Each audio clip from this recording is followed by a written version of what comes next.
Ladies and gentlemen, I'd like to read a telegram we just received. Final ballot tabulation shows Dragnet has won Michael Award for Best Radio and also for Best Television Mystery Program in 1952.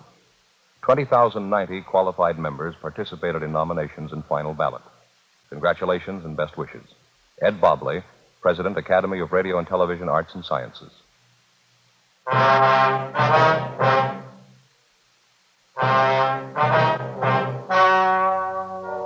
The story you are about to hear is true. The names have been changed to protect the innocent. Fatima Cigarettes, best of all king-size cigarettes, brings you Dragnet on both radio and television.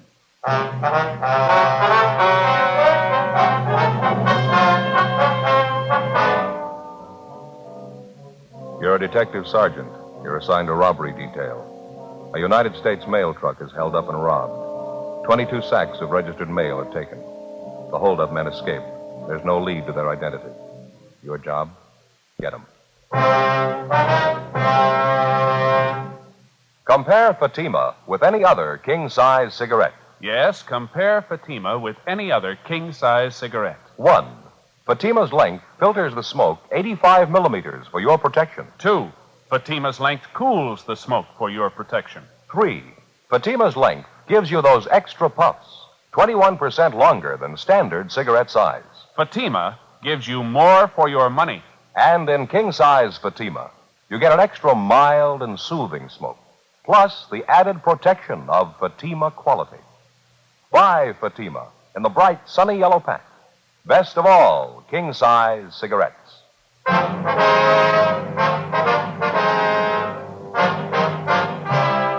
Dragnet, the documented drama of an actual crime. For the next 30 minutes, in cooperation with the Los Angeles Police Department, you will travel step by step on the side of the law through an actual case transcribed from official police files. From beginning to end, from crime to punishment, Dragnet is the story of your police force in action. It was Monday, August 4th. It was hot in Los Angeles. We were working the night watch out of robbery detail. My partner's Frank Smith. The boss is Captain Didion. My name's Friday. I was on the way back from communications, and it was 11:05 p.m. when I got to room 27A, the squad room. That's it. There wasn't anything else to do. One of them had a gun pressed right up against the back of my head. I didn't dare make a move. All right, Bud, take it easy. Joe? Nothing yet. The broadcast and the APB are out on him. How you feeling, Houston? Not bad. Still a little shaky. How about my partners, Frank and Adolph? Are they hurt bad? No, a couple of bad bumps in the head. They'll be all right by morning. Doctor's treating them now over at Georgia Street. Can we talk to them tonight? Doctor doesn't think it'd be a good idea. We can wait till morning. You look a little pale, Houston. You sure we can't get you something? No, I'll be all right. Still a little shaky, that's all. It's the worst scare I ever got in my life. Thought I was gone for sure. How about a glass of water? Yeah, okay, if you got it. You bet. You got a penny, Frank? Yeah. Okay.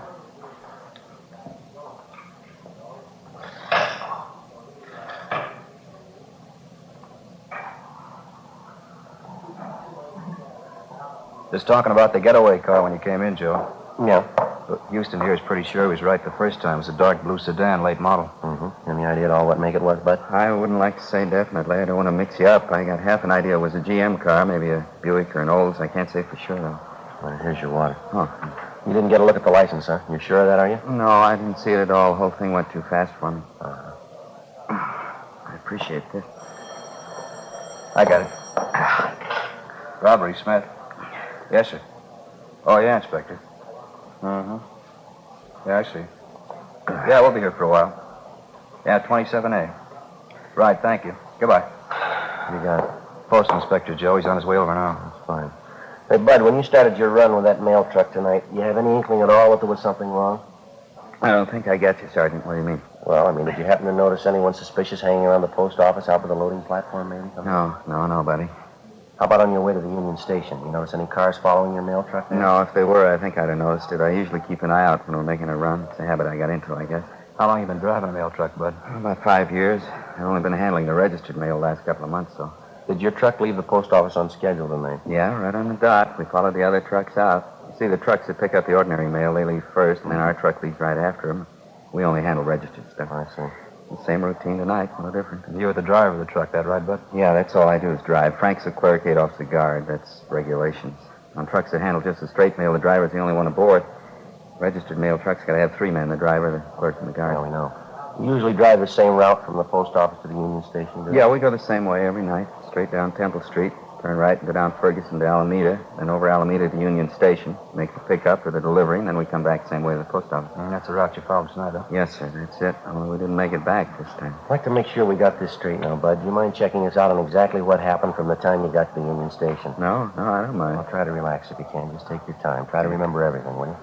Say, would you mind very much if I called my wife first? I know I'm going to be late getting home. I don't want her to worry. You bet. Go right ahead, Bud. What's your number? I'll dial it. Oh, thanks. It's Pleasant, 29321. Okay. You got a family, Bud? Yeah, 3 kids. Mother-in-law, too. She lives with us. Here you are, Bud. Oh, thanks. Lorraine? Oh, hi, Mother. Did I get you out of bed?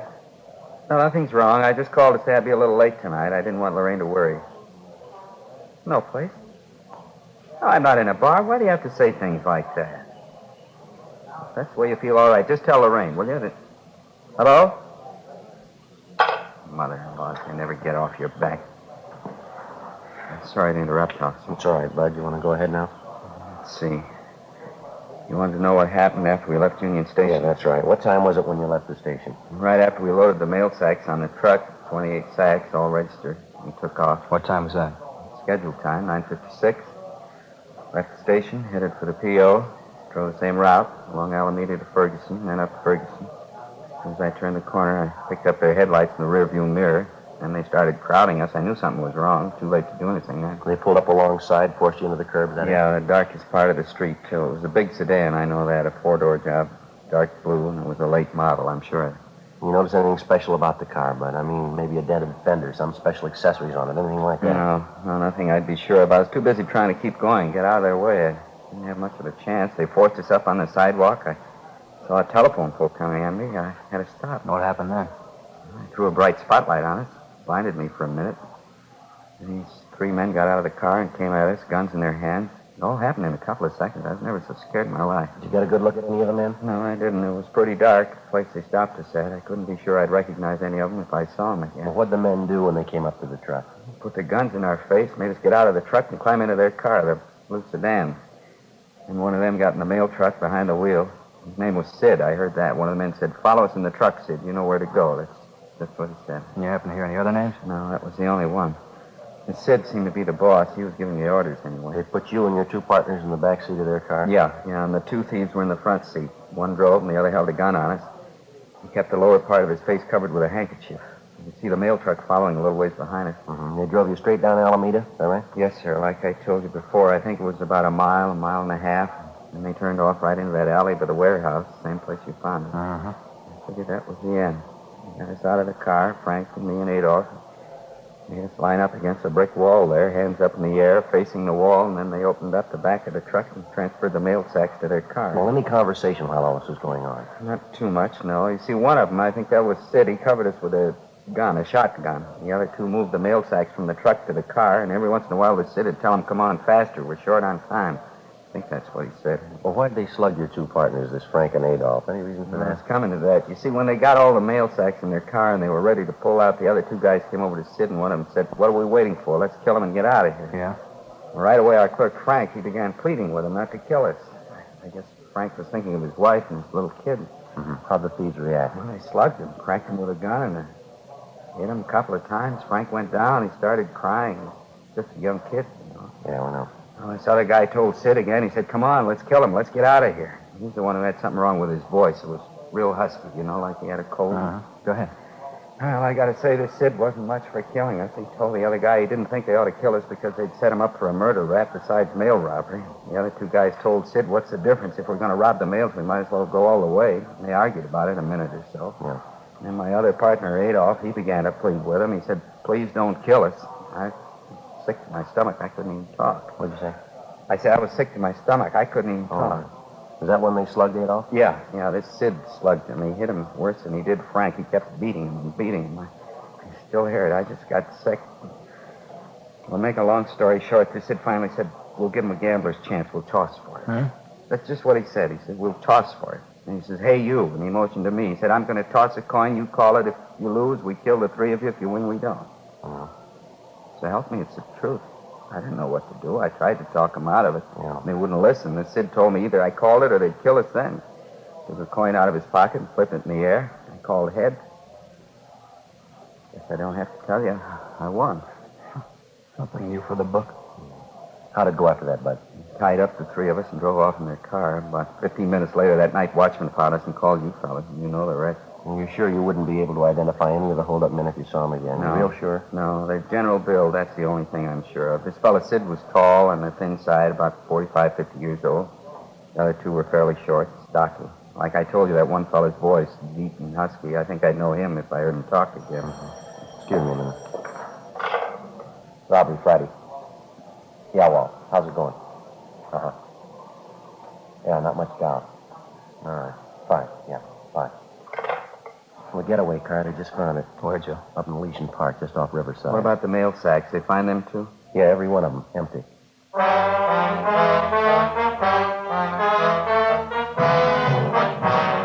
According to the report we've received, the getaway car was found parked in a clump of shrubbery on the edge of Elysian Park, about half a mile from Riverside Drive. All of the 28 registered mail sacks were found scattered in and around the car, and with the exception of a few pieces of mail, the sacks were empty. A crew from the crime lab was dispatched immediately to the scene to check the car and the mail sacks for fingerprints and to cover the entire area for physical evidence. The mail truck was also gone over for prints at the point where it had been located. The officers at the scene, Sergeants Bitteroff and Gonzalez, continued the investigation on their end. 11:50 p.m.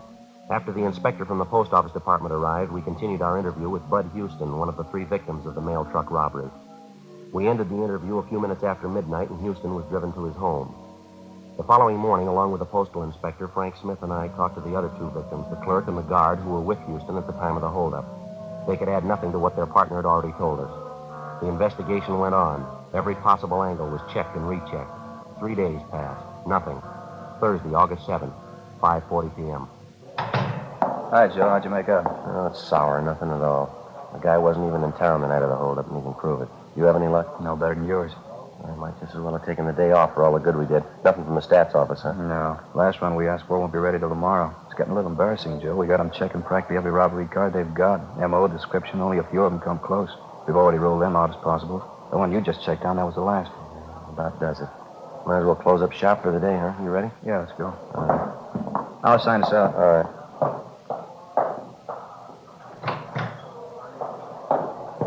Okay, Joe.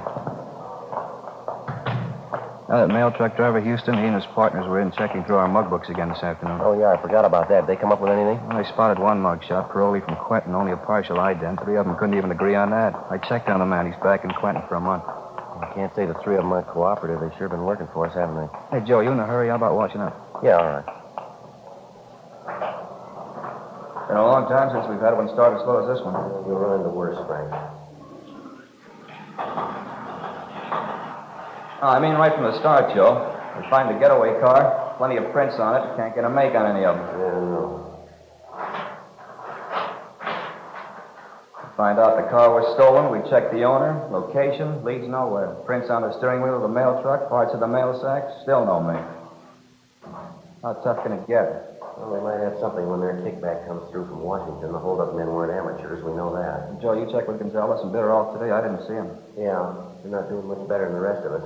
They got an informant out on the thing. He's supposed to have some word for him tomorrow and a couple of possibles. Hey, how about the money taken from the mail they got? List of the serial numbers on the bills going out to everybody? Yeah, revised list went out late last night. Copies sent all over the country. Right? Yeah, Mac, we're in here. Call for the squad and send him for Okay, thanks. Be right there. Okay? Let's go. All right. Hope this call means something, Joe. Wouldn't mind going late tonight. What do you mean? My sister-in-law, Florence, she's having me and the wife over for dinner, some kind of fancy pork dish. Well, what's the matter with that? She never cooks anything until it's done. She likes things raw. Oh, that's all? Imagine what that roast pork's going to be like. We'll all end up with trichinosis. Yeah. Go ahead. Mac? Which one, Mac? 1-2, Joe. Thank you. Friday talking. Yeah. Oh, yeah, John. Mm-hmm. You sure checked? Okay, fine. About 20 minutes. 20 minutes, yeah. Right, thank you. Anything, Joe? Wilshire detectives. They got a petty theft suspect out there now named Cecil Grant. Picked him up this morning. What about him? Well, he had a $20 bill on him stuffed down in the corner of his pocket. Yeah? They checked out the serial number. It's on the list. 6:05 p.m. Frank and I got in the car and drove out to Wilshire Station, where we double-checked the serial numbers on the $20 bill taken from the petty theft suspect, Cecil Grant. It checked out. The officers at Wilshire Division had already made a run on Grant through R&I, but outside of one other arrest for petty theft, he had no further criminal record. His fingerprints had been checked, but they failed to tie in. The suspect was taken from his cell to the interrogation room, where Bill and I questioned him. He talked a lot, but he didn't say much. Well, now, look, there ain't any reason to get mad. We can settle this thing without a big rhubarb. No reason to get mad. 28 sacks of U.S. mail, mister. A couple of men slugged till they couldn't stand up. We figure that's a good reason. All right. I know. Why bring your troubles on me? That wasn't You got a piece of the loot, a $20 bill. You had it in your pocket. You admit it's yours. All right, so what? The holdup's still fresh. It ties you in close, Cecil. You're warm enough for us. What do you mean? What are you getting at? You don't need me to explain it. You got a piece of the loot. You say the bill must have been in your pocket for at least a day. That's right. Then it's a good chance you were in contact with the thieves. Either that or you're one of them. I'm not. You know that. Couldn't have been there. I got an alibi. Now, face it, Grant. You're not going to alibi that $20 bill. Now, how about it? I don't know. I told you I don't know. If it's not your job, you better check us out, Cecil. Robbing the U.S. mail. I think you know what that gets you. I don't know. Money was in my pocket. I just don't know. 25 years, 30, maybe 35. If you're not in, why fool with it? How about it, Cecil? I'm not in. You know that. Then what about the 20? What about it? Well, this is the way it happened. Guy owed me a 20. Owed it to me for 6 months, maybe more.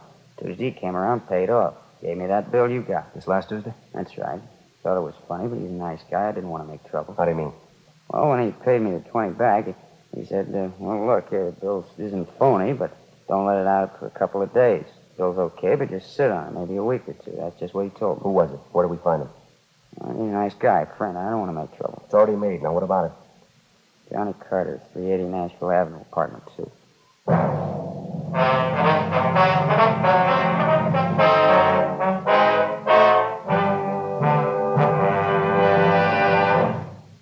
You are listening to Dragnet, authentic stories of your police force in action.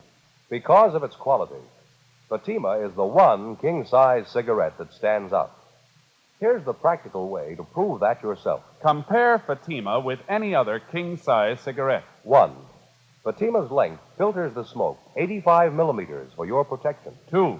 Fatima's length cools the smoke for your protection. 3.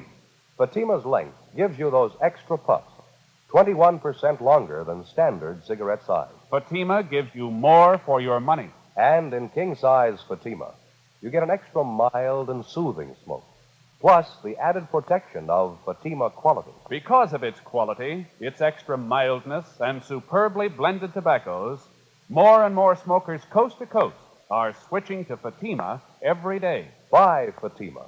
Your money back plus postage if you're not convinced Fatima is better than the king-size cigarette you're now smoking. Just return the pack and the unsmoked Fatimas by August 1st, 1952. Fatima, Box 37, New York 1. Add to your smoking enjoyment. Smoke king-size Fatima, extra mild and soothing, plus the added protection of Fatima quality. Get Fatima in the bright, sunny yellow pack. Best of all, king-size cigarettes.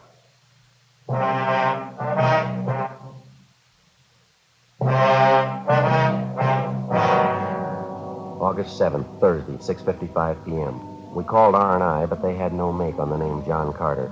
My partner, Frank Smith, and I left Wilshire Division and headed out to check on the address given us by the theft suspect, Cecil Grant. The 300 block on Nashville Avenue was in West Hollywood, just below Melrose.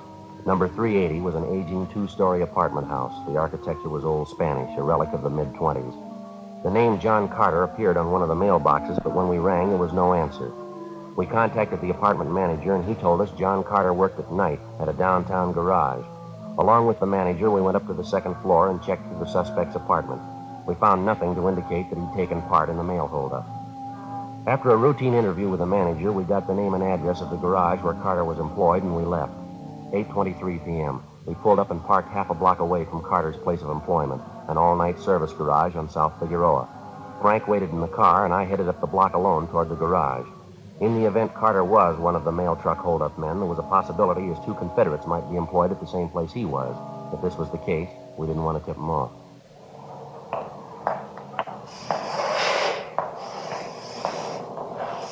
Hi. Yeah. You want something? Yeah, I do. I need a little help if you got the time. I don't know. I'm busy right now. What's the matter? I got my car stalled down the street there. I can't figure out what's wrong. The lousy thing just stopped on me. All right. Check the gas tank. Yeah, nothing as simple as that. I got almost a full tank. Well, I hate to bother you. You think you could come down and take a look at it? It's not far, just a half a block down the street. I'm pretty busy. You can see that. I don't know.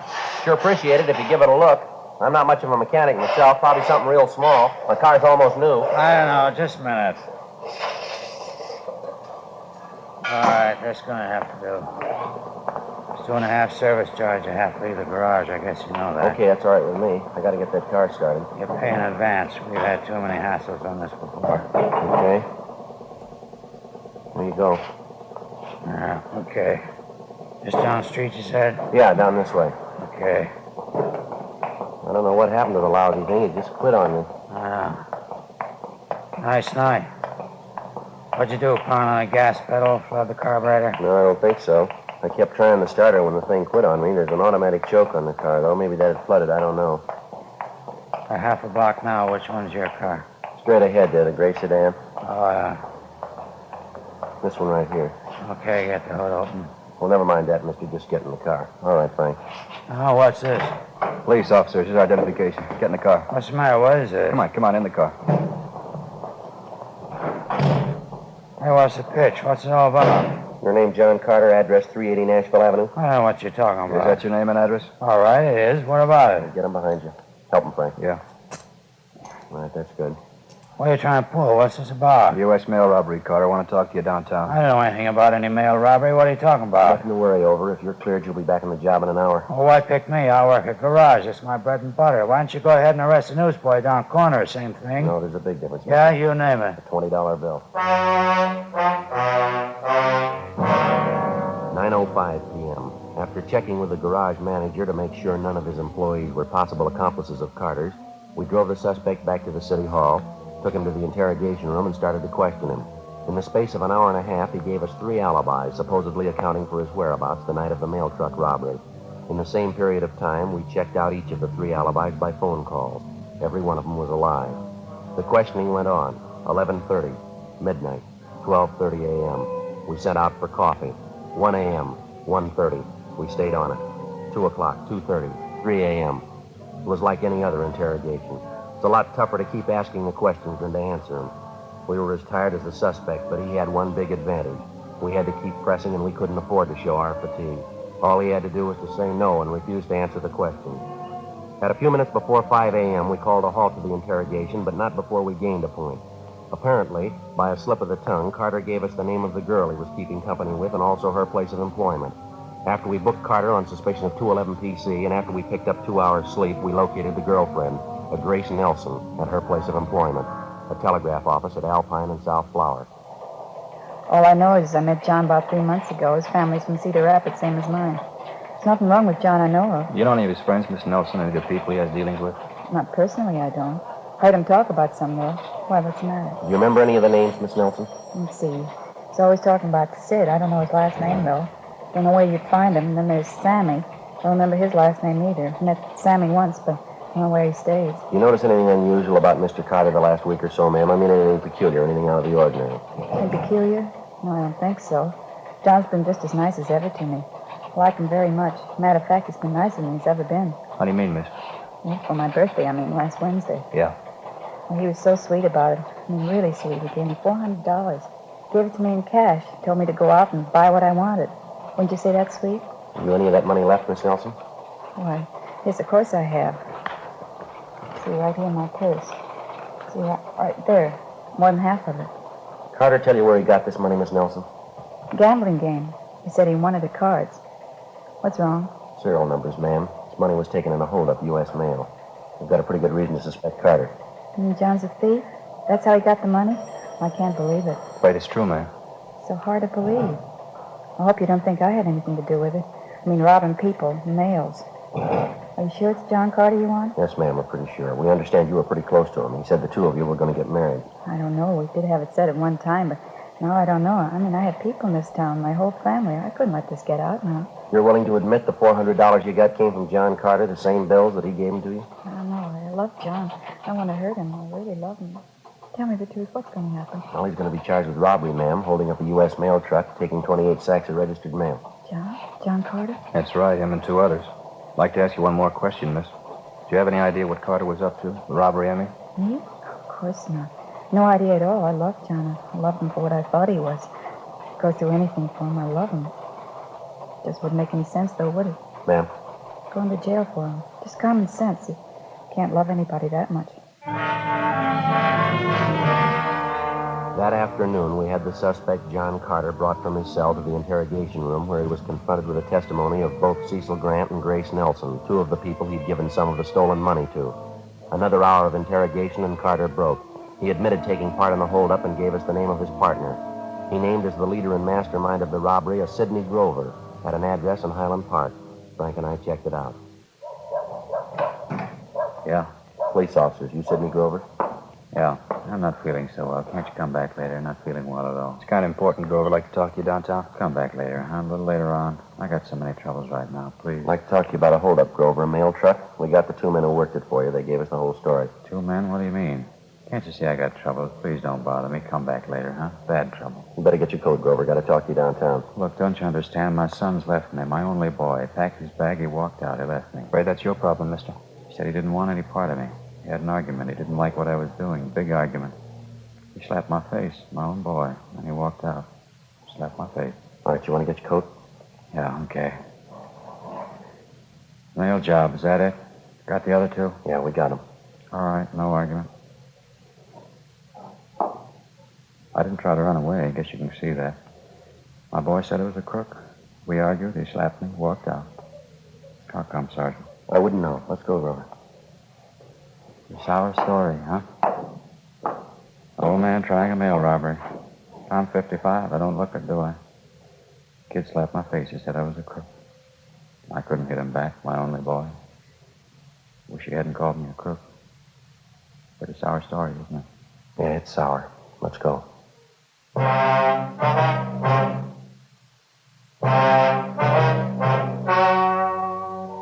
story you have just heard was true. The names were changed to protect the innocent. On November 29th, trial was held in Superior Court, City and County of Los Angeles, State of California. In a moment, the results of that trial. Now, here is our star, Jack Webb. Thank you, George Fenneman. Friends, there's one thing I'd like you to remember the next time you buy cigarettes. Fatimas give you more for your money. That's because no other king-size cigarette can match Fatima quality, and because Fatima is 21% longer than standard cigarette size. That added length means that Fatima's extra mild and soothing smoke is cooled and filtered for your protection. Get a pack tomorrow and compare them with the cigarettes you've been smoking. Fatima, best of all king-size cigarettes.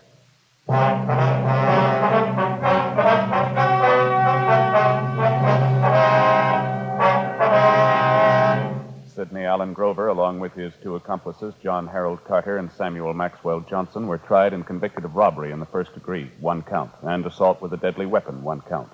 All 3 are serving their terms in the state penitentiary. First-degree robbery is punishable by imprisonment from 5 years to life. Assault with a deadly weapon is punishable by imprisonment for not less than 1, nor more than 10 years.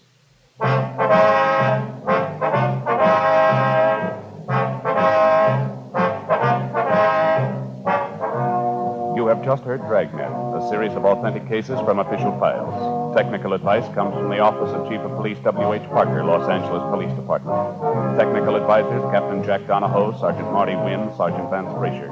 Heard tonight were Herb Ellis, Vic Perrin, Inga Hollis. Script by Jim Moser. Music by Walter Schumann. Hal Gibney speaking. Fatima Cigarettes, best of all king-size cigarettes, has brought you Dragnet, transcribed from Los Angeles.